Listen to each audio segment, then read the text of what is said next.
An elderly cousin called me the other day. I say elderly because she's in her early 90s. She still drives, but that's another story.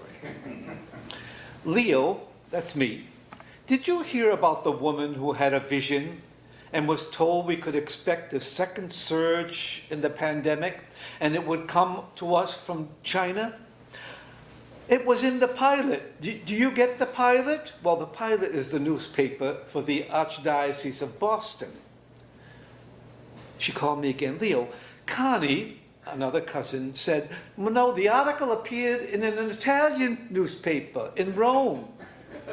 Let me know if you find out anything about this. 2,000 years ago, we're still faced with what St. Paul addressed in his letter today when he spoke to the people of Thessalonica. The people were fixated on a possible second coming of Christ, and they were beside themselves, and Paul had to tell them, don't be shaken by some of the things you are hearing, alarmed by voices and people who say they are getting messages telling them Christ is coming to earth soon. He told people, hold fast to what they were taught. Listen to oral arguments that come from the leaders in the church, accept letters that come from him and the other disciples.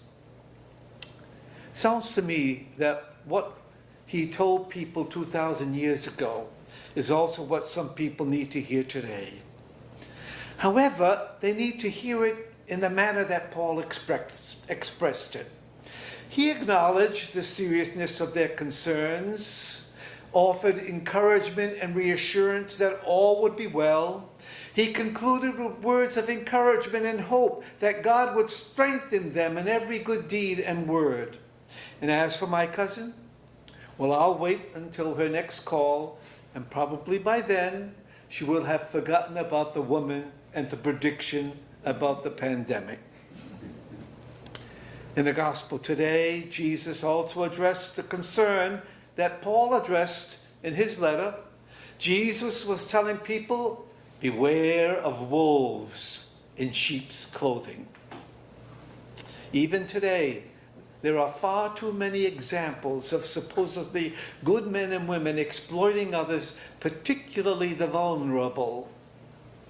And Jesus provided examples from his interaction with scribes and Pharisees. And we can provide our own examples from our experiences today. But fortunately, there are far more men and women who are truly like shepherds, putting their lives and livelihood on the line so that others may benefit.